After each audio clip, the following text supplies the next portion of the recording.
Alleluia, Alleluia, Alleluia,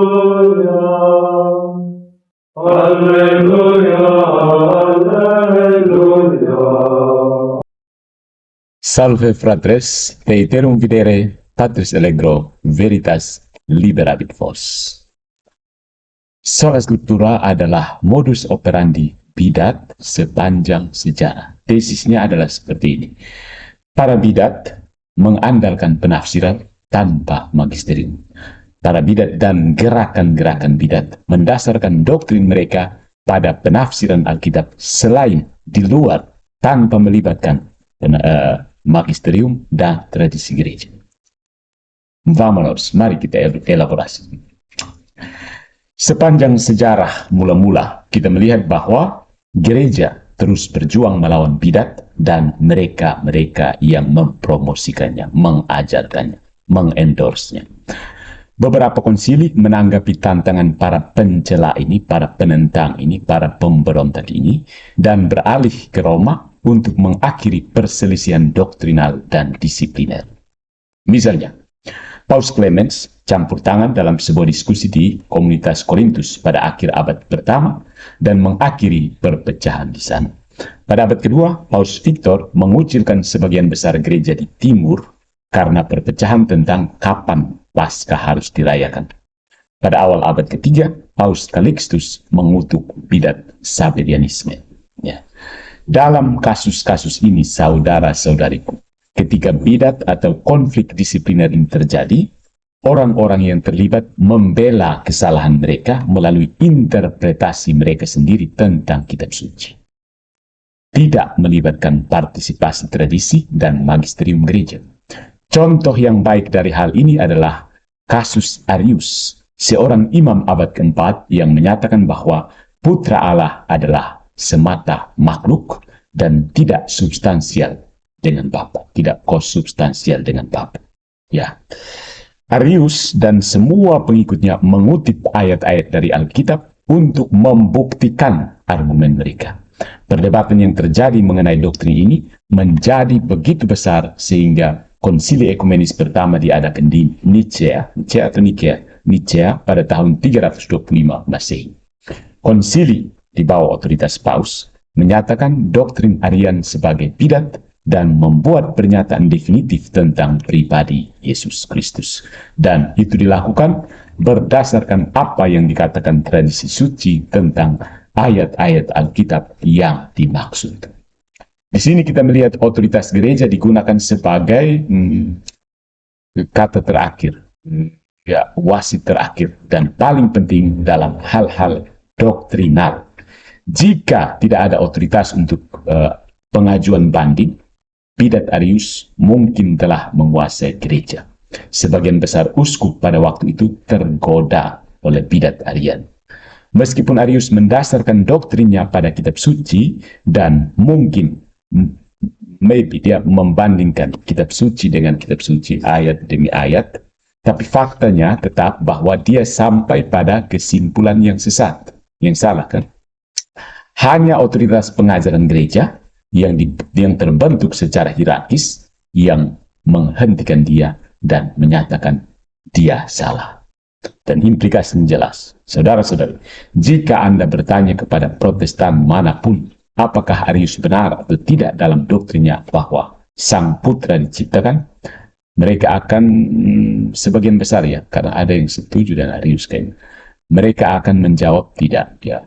Maka ya, mesti kita tegaskan bahwa Arius ini menggunakan kitab suci demi kitab suci itu sendiri.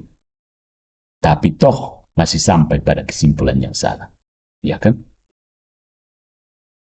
Justru Arius ini menentang para uskup karena menurut mereka para uskup mengambil sesuatu yang di luar Alkitabiah, yaitu filsafat Yunani, homoousios.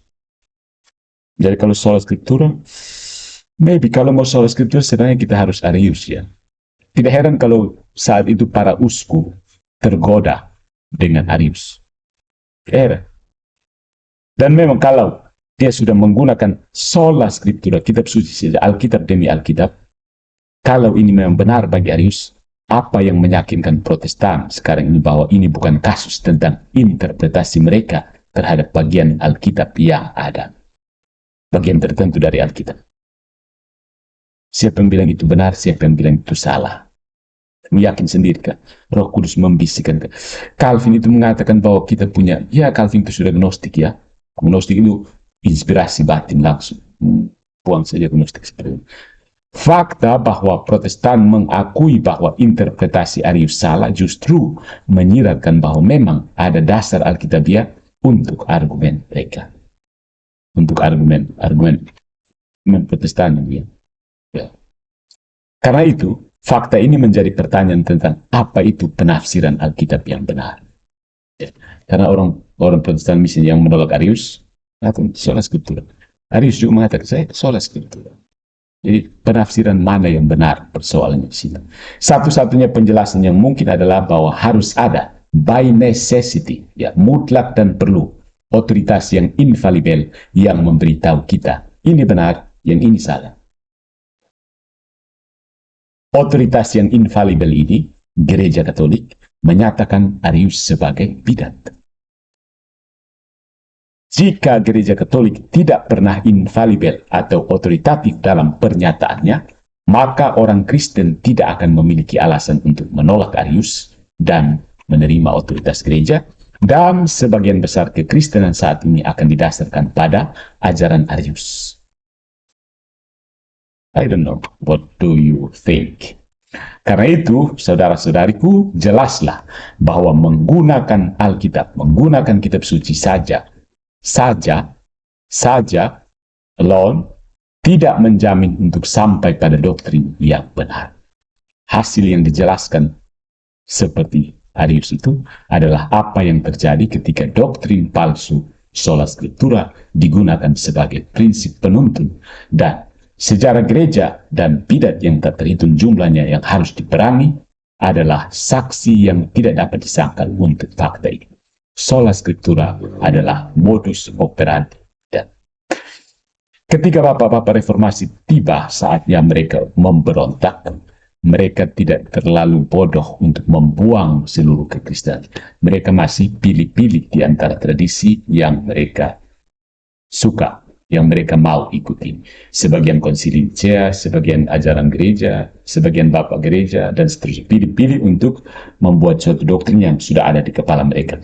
Untuk menegaskan itu, mereka memakai cara pikir seperti René Descartes. Tolak semua otoritas, tetapkan otoritas sendiri-sendiri, lalu pasang sola scriptura sebagai postulasi. Kalau ada ayatnya, kamu bebas menginterpretasi sesuai dengan diri kamu sendiri. That's it. Karena itu, sekali lagi, buanglah sampah sola scriptura pada tempatnya.